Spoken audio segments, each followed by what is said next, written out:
Welcome to the first in the series of Meet Your EMBN presenters. We're here in the Whistler, the UK. This is Frome, my hometown. Let's go back to my house, check out what I've been doing in the bike world.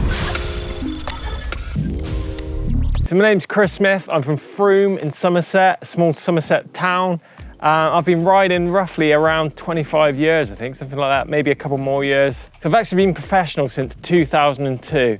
So that means 16 years. And obviously this awesome job come up as presenter. So I decided it was a change in direction and an awesome way, to further my career.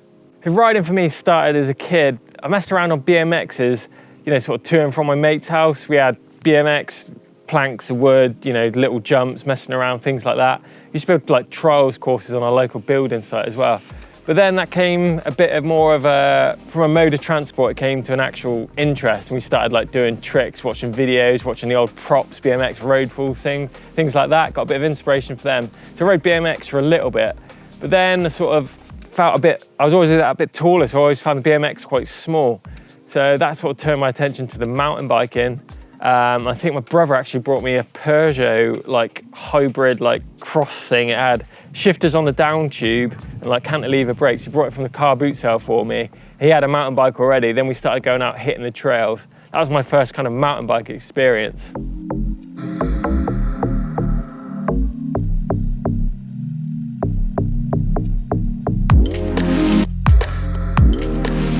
So welcome to my house. This house is actually full of mountain biking relics and it's all up in the loft, a lot of it. It's either here or at my parents' house.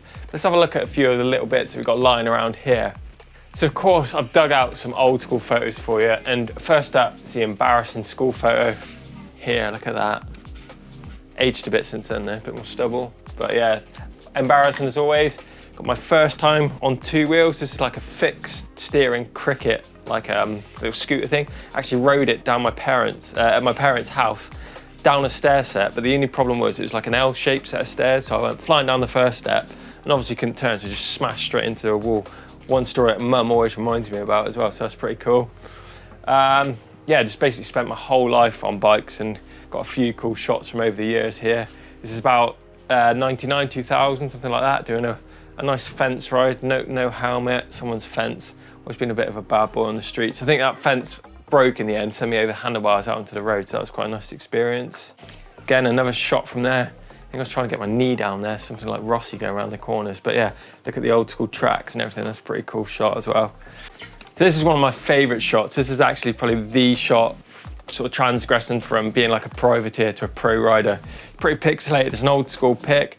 Basically, I was out with Steve Gill at the local spot, the Quarry, and Steve was on a shoot, but I went along, he invited me along as well, and I did this huge drop. Steve Bear shot this photo, he's a legendary photographer, and he come to me like 2 or 3 days later saying, oh, it'd be great to do a shoot on you and free ride and things like that. And this was a pretty big drop back in the day. This is, again, early 2000s sort of, so some of the biggest stuff the UK had seen as well. So that was, means a lot to me, that shot, it's a cool one. The National Champs jersey. I raced quite a lot of four-cross in sort of late 2000s. This is 2014, this is. So gold medal in that. Raced the whole series, actually won the whole national series as well in the master category, but it's still pretty cool to have a National Champs jersey and that BC gold medal. So dabbled a bit in racing, but always been a bit more free rider. I like to do sort of my own thing, get a bit more stylish on the bike. So to say racing, I sort of proved myself a little bit. I've done big national races as well, downhill, cross country, some international races out of Mexico, downhill, and just, yeah, free ride, slope style, dirt jumping, trials, you name it, I've kind of done the discipline. So yeah, mixing it up's always been a big part of it for me. We've got all these cool covers up in the hallway. These range from like early 2000s all the way up to some of the more recent stuff as well. But every time I go up the stairs, take a quick look at those and think, Christ, we could talk about new school. So this is like, I think me, G, Danny Holroyd's like a trials guy who did like a triple cover. That's pretty cool. But yeah, every time I look at it, it brings back good memories. Just reminds me how old I am now.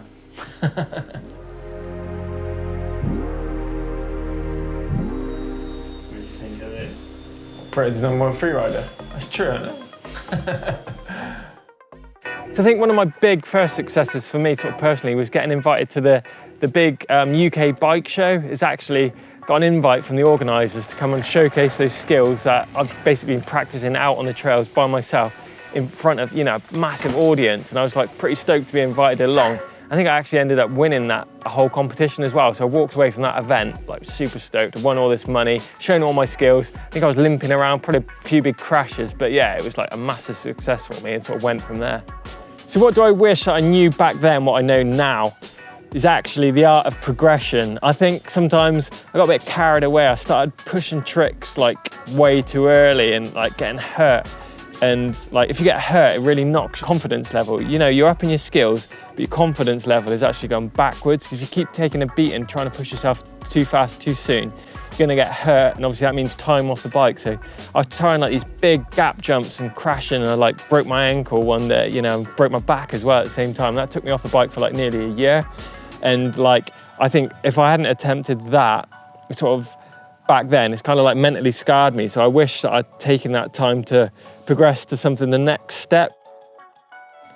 So mountain bike heroes for me as I was growing up, and still to the present day, probably, let me think back to the earlier days, probably like Hans Ray was a massive influence. He was the guy that showed like trials, was pretty cool. Obviously not forgetting Martin Ashton, obviously, and Martin Hawes as well. The stuff they were doing back in the early 90s on trials bikes really influenced me and sort of got me interested in that. Then the godfather of freeride himself, Steve Gill, big friend of mine, also like a massive talent on the bike, taught me so much, so big thanks to him.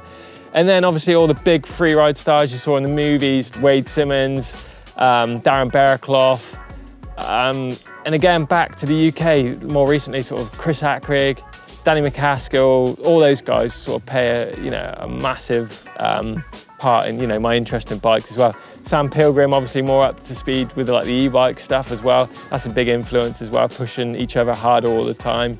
So yeah, there's plenty of them out there. Just take a bit from each person and get inspiration.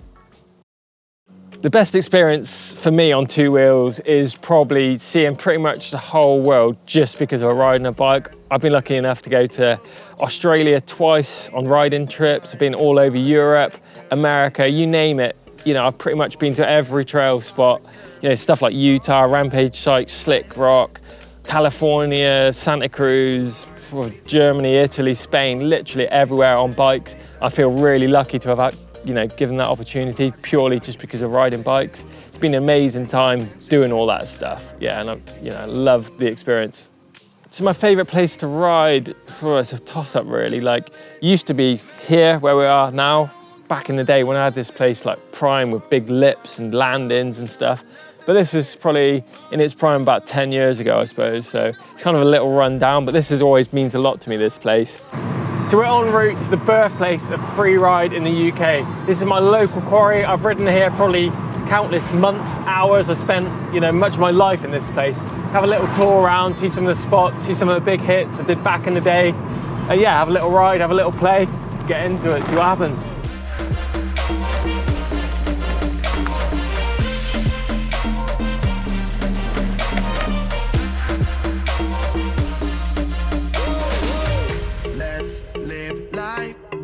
Regrets, girl, put your faith in me, even though we just met.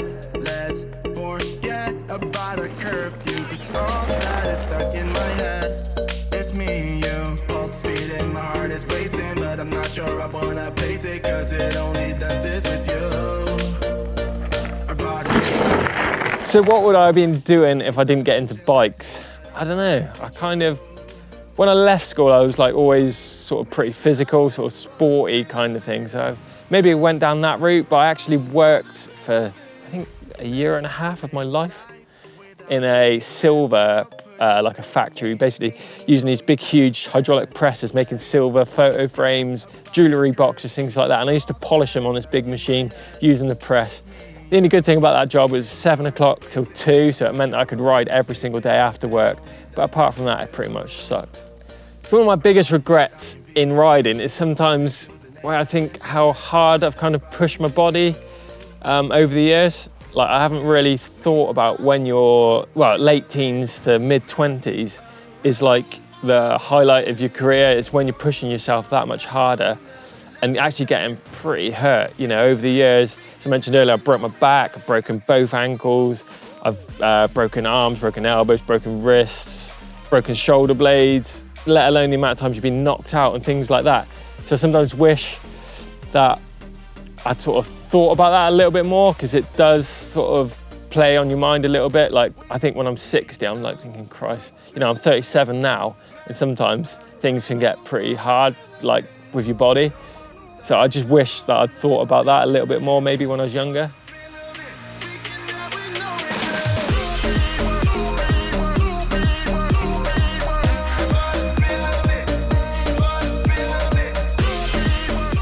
I think my fave EMBN moment is any trip with Steve, really. The guy is such a character, and we go on some pretty epic rides, but we also have some like pretty good laughs like behind the camera as well. So like just joining that whole team has been like a blast the whole time. So that's it. I really hope you've enjoyed watching this video today. A little bit behind the scenes about me. If you've enjoyed this video, be sure to check out my eMTB exploration video with Steve Gill down here. And up here, there's how to ride your natural trails faster. Don't forget, leave some comments in the box below, give us a thumbs up, and don't forget to subscribe to EMBN for more awesome content.